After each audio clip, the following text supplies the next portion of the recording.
My name is Shelby Wild. I'm the Executive Director of Route 1 Farmers Market. So Route 1 Farmers Market started as a farmers market to address food access in Lompoc, prioritizing the accessibility and affordability using EBT and offering market match. Very quickly turned into its own nonprofit organization to meet the need and respond to demand that we were seeing in food in Lompoc. Route 1 would not exist without the LVCHO. We were born out of a partnership between the LVCHO, the Healthy Lompoc Coalition, and the community in responding to needs that they were all seeing. Without the LVCHO, none of the work that laid the foundation that then became Route 1 Farmers Market would have ever happened. So since 2019, Route 1 has facilitated the sales of over $50,000 of government incentives. So that means that more than $50,000 of government incentives have been used to purchase fresh local food, both supporting our community's ability to purchase that food and our farmers' ability to accept those sales and generate income that way. As far as I'm aware, the partnership between Route 1 and the LVCHO is unique as a farmers market and a healthcare organization. So our ability to partner in that way creates a platform for the public to access and outreach to itself. For example, Route 1 was able to host one of the first publicly available COVID vaccine drives that the LVCHO and Healthy Lompoc Coalition were able to put on in partnership with the LVMC.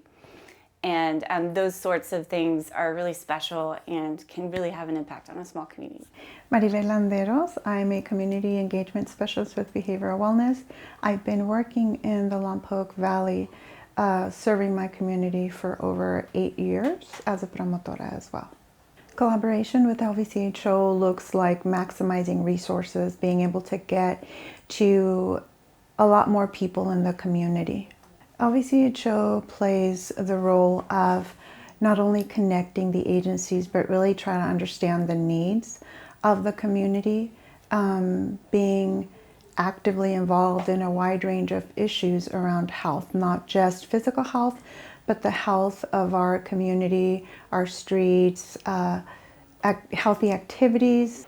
So just joining the LVCHO board recently, I think that is going to give me another opportunity to help our community, maybe get those issues that haven't been highlighted as much.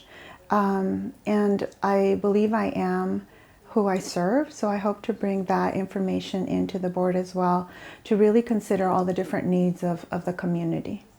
For me, one of the times that I worked with LVCHO as a partner was through promotoras, and I think there was 2 different times where I felt like we really reached as many people as possible, and that was COVID education as well as the Census 2020. We were able to walk the neighborhoods, we were able to knock on doors in a safe way, but really getting that information out there and trying to break the barriers of, making sure people were counted for the census and understanding what that meant, not only for the LVCHO, but really for all of our community.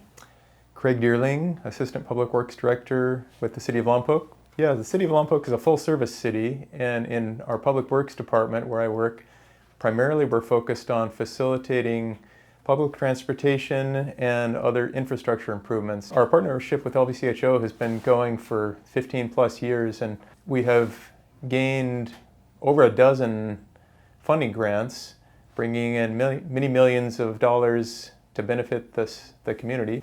It began with sidewalk infill projects and continued to non-infrastructure projects, providing outreach, education, encouragement, and community engagement, as well as bicycle facilities, maybe some additional engagement with our police department and other activities. The latest large ATP grant that we got with LVCHO's partnership, we scored 7th in the state out of like 500 or 600 applications. We were pretty far up there for a $3 million grant that included $2 million of infrastructure and nearly $1 million of non-infrastructure.